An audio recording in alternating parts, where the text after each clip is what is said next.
If you're someone that is attempting to get YouTube videos done, perhaps sometimes you get them done, but you would like them done more often or at a higher level. Look, maybe you don't even get that far. Either way, this video is going to give you a bunch of tips that should be able to help you. It's called How to Make a YouTube Video in 3 Steps.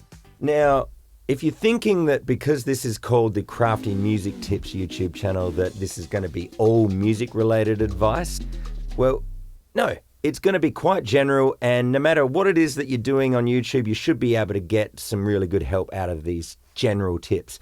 And in particular, these 3 steps are going to be pretty much unavoidable no matter what it is that you're doing. Now, just a slight disclaimer, you're probably going to guess that there's more than 3 steps, but there's 3 main steps, and these are really important. If you're skipping any of these, well, make sure that you don't. So here's the 3 main steps. The first is pre-production, the second is production, and the third is post-production. Woo! Yeah, amazing advice that nobody's ever heard of before.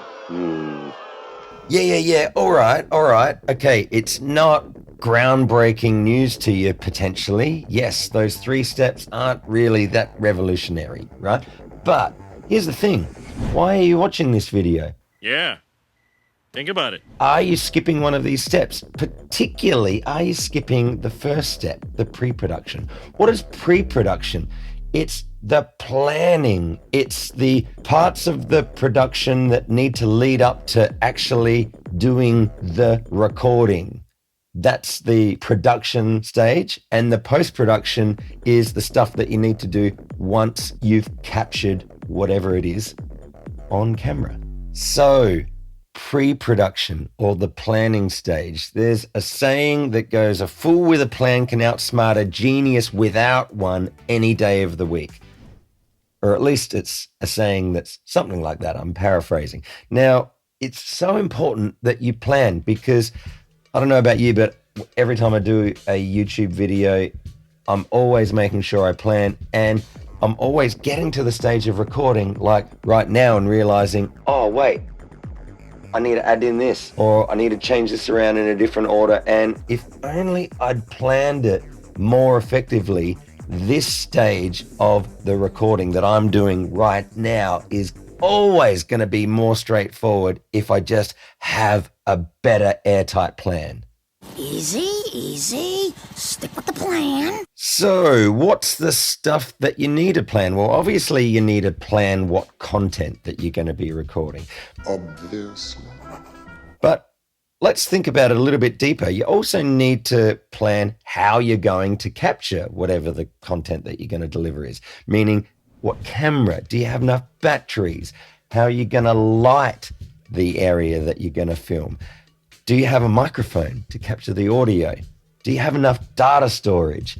All of these things, I'm sure there's more that you could think of as well, but making sure that you just have all of that planned, oh my God, so much better in the long run.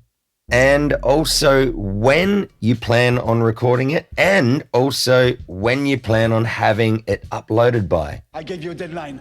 And then the next stage, part 2, the production stage, like what I said, is going to be so much easier, so much more enjoyable, and just so much better overall. So as you can see here, this is how I'm recording the video content with my camera, and this is how I'm recording the audio content. Yeah, woo! Now, a couple of tips when you are doing the recording, make sure that whatever the amount of time that you have allowed, just allow a little bit longer, because you never know if some things are going to go wrong, or if you might need to do another take. And now one extra quick tip is that if you think that one or more helpers would be definitely something that will make the job easier and something that's not going to stretch the friendship or stretch the bank, well then, get some helpers on board. Everything will just be so much better in the recording process. It will take stress off you without having to have so many jobs to do. Handball some of them off. Somewhere else! Okay, so that brings us to our third step out of the three, which is post-production. As they say, fix it in post. Well, if you spend a decent amount of time and don't skimp on the post-production, I feel like that's where really a lot of the great planning and production really gets a chance to be presented in the best way possible.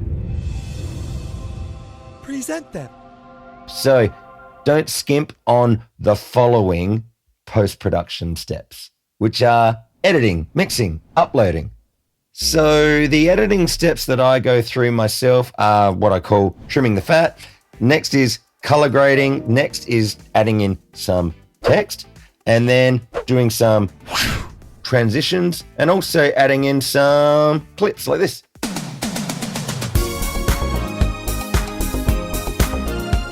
Now, let's watch that again without any of the fancy bits.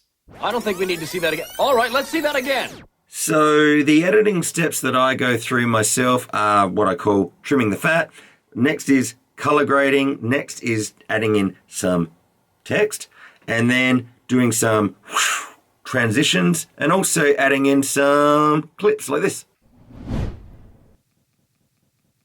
Oop, no clip. Oop, thought we had a clip. So yeah, I don't know about you, but definitely for me personally, I prefer having some post-production attention. It just helps present it in a glossier way. And look, people that are watching, they just appreciate the effort. So put in some effort yourself.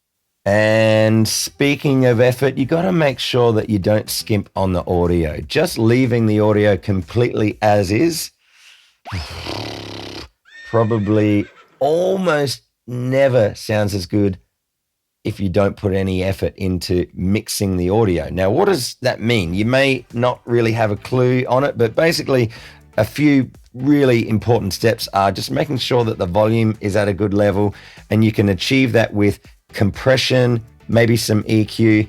And one overlooked thing that I try and always make sure that I put in effort for these days is removing background noise. If there's a lot of background noise, you just want to get rid of it. And there's a really cool plugin. I'll leave a link for it below where you can find out more about it. But basically, yeah, just whacking that on, it just gets rid of the background noise, and then it just sounds nice and clean, and the voice isn't disrupted by extra background noise. We're getting some kind of grinding noise on the track.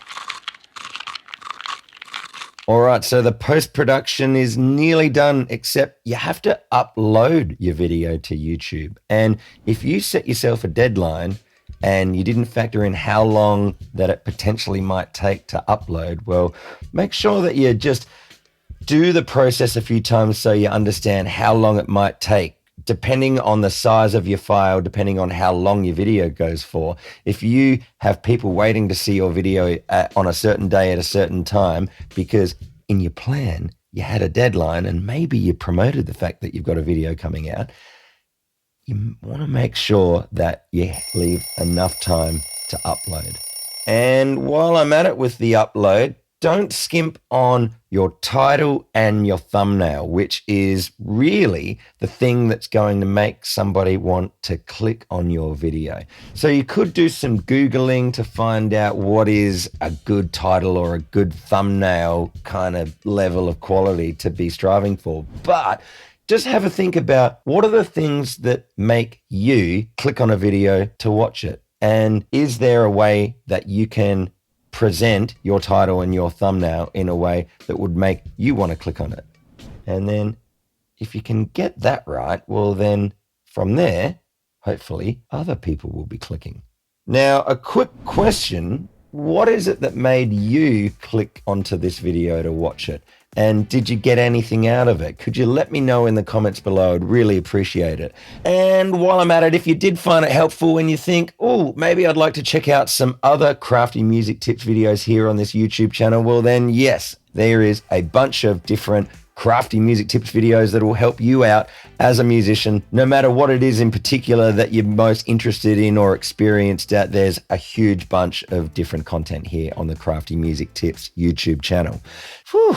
All right, so I think look, that's just about it for this video. But before I go, I've got a quick parting gift to offer you. It's called 5 Steps to Fast Improvement. Now, if you want to be improving your YouTube content, well, then have a think. Is it possibly because you have that feeling like that we all get sometimes where you're chasing your tail and you're just not really sure exactly how you can make the levels of improvement? And if the stuff that I said in this video is kind of helpful, but maybe not quite to the point where it's really going to be specific for you, well, then I would say it's probably just because you're not really exactly clear on what the steps are that you need to take. So I basically give you the 5 steps to fast improvement that you can follow that is just going to make it so much clearer. And so if that sounds like something that would be really helpful for you, well, then I'll just leave a link below. It's a free download and it's a quick, easy read. So yeah, I hope that's helpful for you. So now I'll get out of here.